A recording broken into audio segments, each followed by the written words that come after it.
إذا تريد رحلتك أن تكون طعمها غير مختلفة ابدأها من هنا.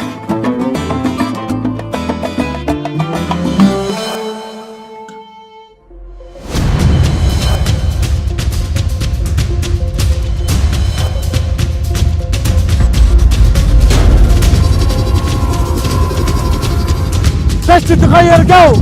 ما انتش عارف فين تروح؟ تعال معي وانا اقول لك فين. تعال نغير جو. يا سلام. لأن احنا متجهين للأهجر. أول ما خرجنا من شبام الجو اقتلب أمطار وغيوم. هذا المنظر بحد ذاته باستطاعته أن يعطيك طاقة إيجابية ويشيل كل الهموم منك.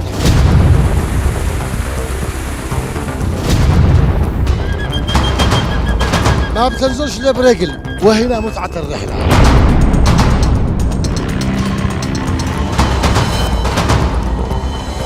أنا اشتي خلص الربط هذا عشان أدخل تحت الشلال. لكن أقسم بالله أجمل ما رأت عيني مشاهدينا الكرام. الطريق بحد ذاته كمان متعة. تشوف قرى وتشوف بيوت تشوف جبال تشوف خضرة، متعة.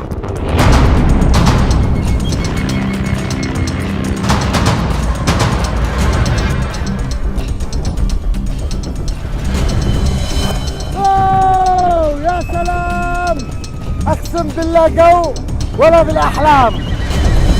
يا سلام، نحن الان وسط السد، شلال بني مطر، متعه لا تضاهى. خليكم معي وانا معكم في نغير جو. غير جو ياتيكم خلال أيام العيد 2:30 ظهرا و11:30 ليلا.